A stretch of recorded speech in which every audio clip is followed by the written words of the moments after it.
Hello, welcome to Virgo Philippines. So ito yung reading natin for Virgo. Sun, Moon, Rising, Venus, Jupiter, Virgos. Take only what resonates. Sa mga gusto magpa-personal reading, Jing Tarot Reader. By the way, inilagay ko dyan sa description box yung page na pwede mong ma-follow. Page ko yan sa Facebook, guys. So, if ever na mag-open ako sa personal reading, dyan ko ipopost yung mga details. At saka dyan kayo pwedeng mag-message. Okay, sa personal reading pag open na ako. Okay, kasi nagkaka-problem ako sa aking email address na binibigay dati dito sa mga videos na ginawa ko na ano. Okay, start na natin. What do we have here for Virgo, Sun, Moon, Rising? Virgos, Sun, Moon, Rising, Venus, Jupiter. Virgo. Isang shuffle na lang. Sana makuha ko yung sayong energy. Pero pag hindi ka nakarelate, huwag mong pilitin. Kung makakarelate ka, pwede rin namang pabalik-balik or magkakaiba yung energy. Pwedeng sinabi ko ikaw, pero nararamdaman mo or alam mong person mo yon. So, pwedeng ganun. Kunin natin yung energy mo for the sign of Virgo. Itong particular deck na ito, by the way, ay binabasa ko siya ng reversal. Pag reversal, nagpakita. Okay? Pero hindi talaga ako nagbabasa ng reversal. It's just that I feel like this is the deck na kailangan kong gamitin ngayon, which is may reversal siya. Okay. Wait lang, guys.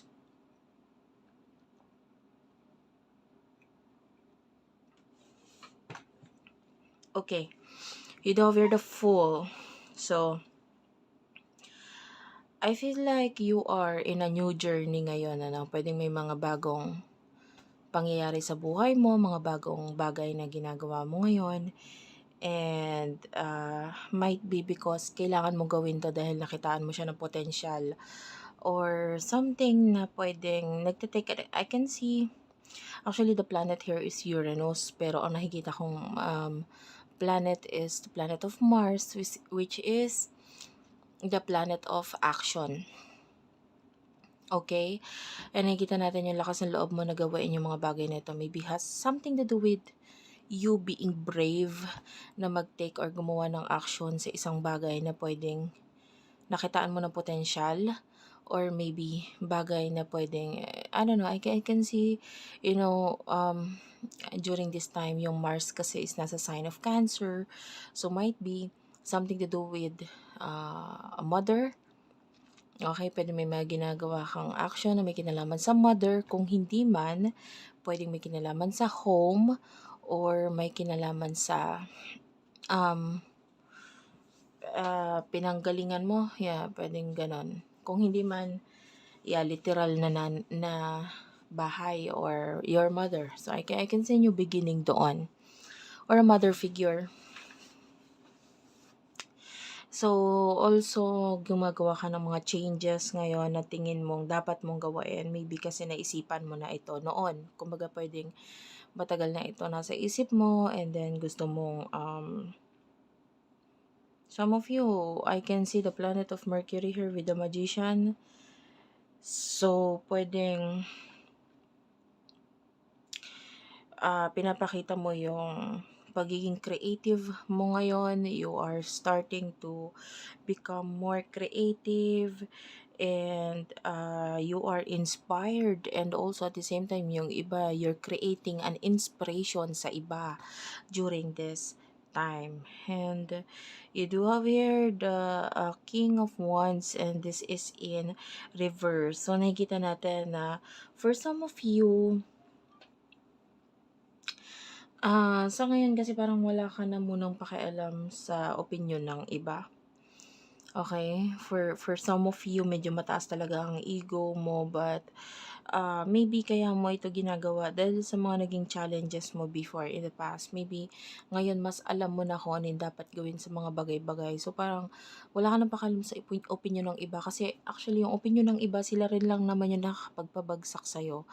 Like, pwedeng, for example, if a business, maaaring noon nakikinig ka sa opinyon sa mga sinasabi ng iba pero nare-realize mo hindi naman nagwo-workout eh. Mas nagwo-workout pa rin kung ano yung opinyon mo, kung ano yung tingin mo, kung ano yung mga ideas mo, pwedeng ganon. And during this time, you are not going to listen with anyone or anywho. No? Basta alam mo na gusto mo yung bagay na ginagawa mo, nagiging creative ka dito, this is what you feel na something na mas makakapagpa-improve sa'yo sa isipan mo, then you're just, kumbaga ang energy mo, wala akong pakialam, gagawin ko to.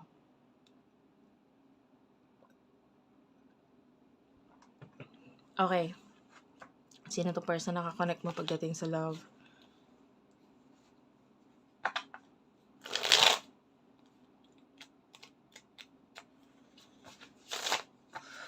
Person nakakonect mo pagdating sa love.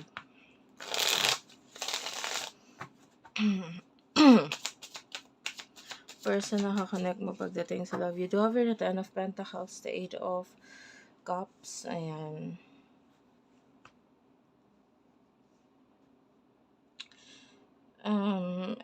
Itong person na ito is nagkakaroon siya ng pagbabago, let's say, ng kanyang paniniwala.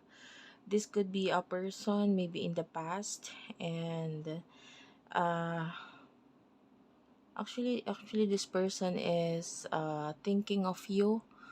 Parang nakikita ko sa person na to is like pwedeng tingin niya ang galing-galing mo. You do have a lot of things in your life right now na makakapagpa, maybe some of you, ang tingin sa'yo ng taong to, you are financially stable, kahanga-hanga ka, especially sa usaping finances, napakagaling mo. And I feel like itong person na to is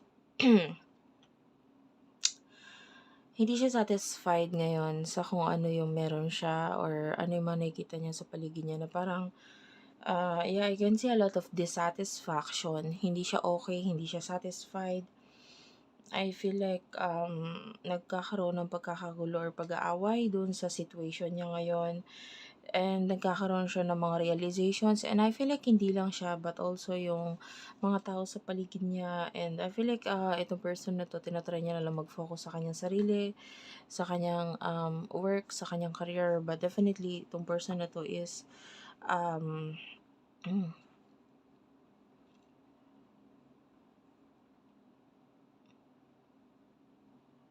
I can see Virgo.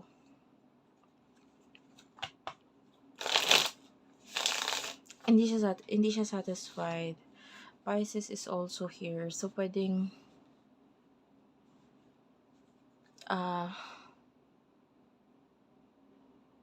Neptune is naka-retrograde kasi si Neptune and si Saturn ngayon and the sign of Pisces. So, might be nagkakaroon ng realizations within the area of this person's consciousness, spiritual knowledge, so pwedeng nagkakaroon siya ng pagkagising sa kung ano talaga yung gusto niya sa kanyang sa kanyang subconscious mind, sa kanyang isipan. I don't know, but alamin pa natin kung pa tayo messages dito. But I can feel the energy of a person na hindi satisfied. Hindi siya okay. Emotion ninyo sa isa't isa. By the way, kanina nakita ko na yung number like 1 and 0. Tapos ngayon nandito na naman is number 10. But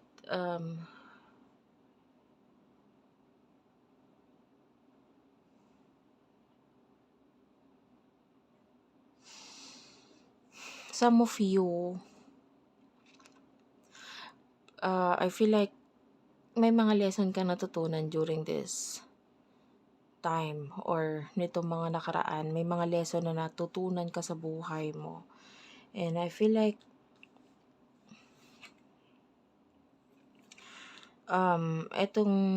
etong bagay na natutunan mo is nakakatulong ngayon kung bakit ganyan ka ngayon sa buhay mo ngayon. Parang kung ang tingin mo sa mga bagay-bagay, wala akong pakialam. Parang ganun. And I do feel like pagdating sa person na 'to parang wala ka na rin masyadong pakialam sa kung ano iisipin niya, mararamdaman niya, et cetera. Basta ang focus mo ay yung gusto mong mangyari sa buhay mo ngayon, okey? Yun lang. Pagdating sa person na 'to, I feel like you're trying to release 'no, tinatanggal mo or, maybe yung iba sa inyo nakaka-recover ka na from the pain at, longing or mga naramdaman mo sa kanya in the past, and there are times na, um some of you puwedeng nagiging undecided ka, hindi mo alam kung anong gagawin sa connection ninyo, kung anong dapat mong maramdaman or isipin dito sa person na 'to. May mga times na puwedeng, ah, gusto mong mag-take ng risk about something na may kinalaman sa kanya, and may mga times din naman na hindi, naka-move on na ako, okey na ako, parang wala na akong pakialam. So, sa ngayon nakukuha natin yung mas energy mo na parang wala kang pakialam. Pero may mga times na ano, na parang nabubuhayin ka na naman ng loob, et cetera. So, pabago-bago pagdating sa part na yun. But for now, mas nakukuha natin na naging mas optimistic ka pagdating sa mga new beginnings ngayon sa buhay mo, and yun nga, pwedeng nakaka-recover ka na. And whatever this person's, kakulangan, puwedeng natututunan mong intindihin or unawain itong mga bagay na ito. Kumbaga kung may mga bagay siyang hindi magawa or maipakita sa'yo, masabi sa'yo, parang, "Sige na lang, naiintindihan ko naman." Parang gano'n. So, anong emotion ng person na ito for you? Strength card, it is in reverse. We do have your 7 of Pentacles. One more card. Emotion ng person na ito sa'yo. Ay, dalawa yung nasa lumabas, which is the Ace of Swords and the 10 of Wands in reverse.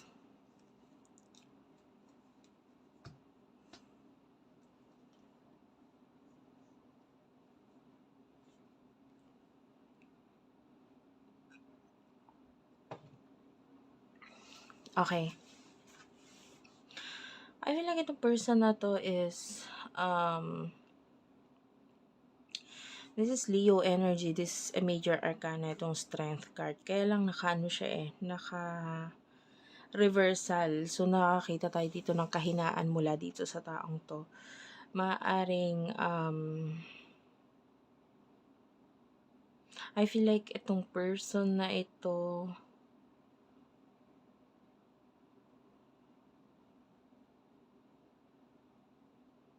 pwedeng ayaw niyang sayangin ang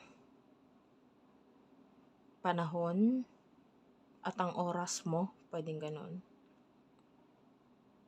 So, but anyway, sabi ko nga regarding sa situation niya, itong person na 'to is nagkakaroon ng clarity, nagigising siya 'no, sa kanyang situation ngayon. Pero mas pinaiiral pa rin niya yung kanyang isipan, yung kanyang logic, kumbaga, and, ngayon mas iniisip niya yung magiging sitwasyon 'no. I feel like this person ayaw niya maging irresponsible.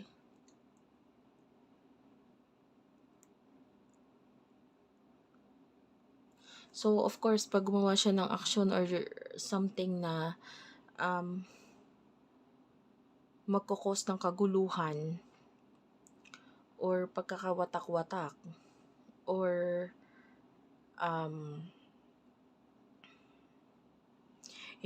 pwedeng honestly hindi niya alam kung anong gagawin niya. Okay, ayaw niya magkagulo, ayaw niya makagulo, ayaw niyang maging irresponsible. Yun yung nakukuha natin. And nakakita tayo ng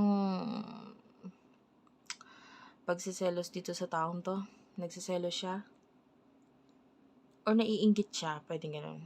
Maybe sa kung ano yung mga situation mo ngayon, or sabi ko nga, pwedeng ang tingin niya kasi sa'yo, you are already financially stable, you are someone na you can have whatever you want in life, 'di ba? So, feeling niya laki ng pagkakaiba ninyo or pagkakalayo ninyo. So, medyo, siya dun, siya, na feel niya na parang nakakainggit naman yung buhay mo. And then the Three of Pentacles is also in reverse. So, I feel like this person is nandun yung pag-isolate or pag-iwas niya sa'yo or sa connection sa'yo.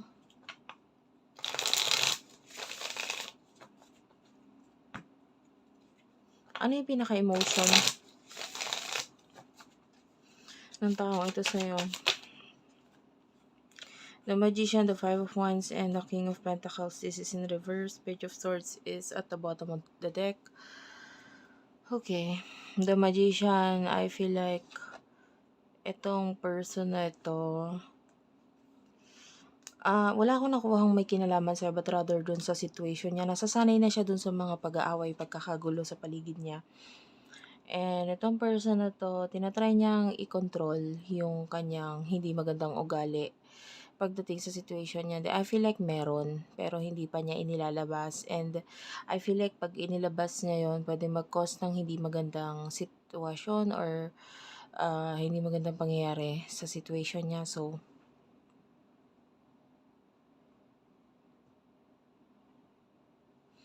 yeah. Ayaw niya maging careless. Kumbaga, sa kanyang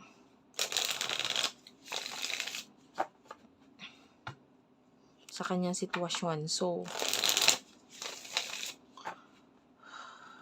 nagagalit siya pero hindi sa'yo. Nagagalit siya sa ginawa niya, sa sarili niya. Nagagalit siya sa mga nangyari na parang hindi niya ginusto pero nandun na rin naman. What will happen in the future? Four of Pentacles, the Death card is in reverse, the Two of Wands is in reverse. In the future, for you, Virgo, you do have the Lovers, the Chariot is in reverse, the Lovers is in reverse, the World is in upright. Okay. Ang energy kasi nito actually, it's more like ex-husband, ex-wife, pwedeng ganon. The Four of Pentacles is here.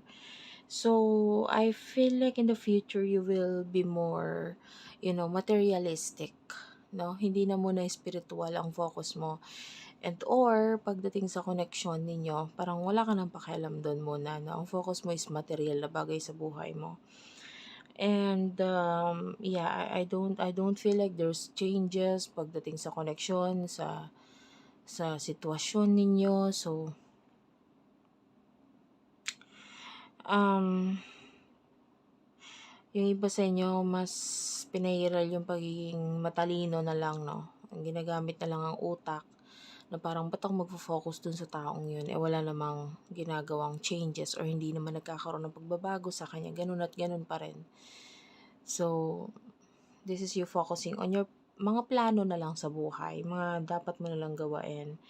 And yeah, there's separation, there's frustration na naiisip sa person na ito or sa bawat isa.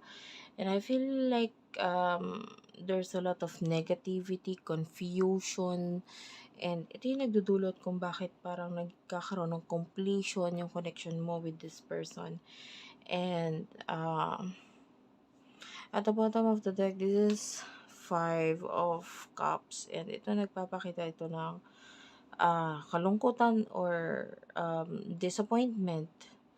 Okay? But I feel like ito yung person mo, no? Na siya yung mas nalulungkot, siya yung nasasaktan kasi siya yung natatakot mag-take ng risk or siya yung hindi gumagawa ng pagbabago. So that's why nagiging stagnant ang connection. And because of that, nakakita tayo ng kalungkutan. By the way, nakakita tayo dito sa Sagittarius energy. You could be dealing with the Sagittarius. Pero nakikita natin na yeah, Scorpio is also here.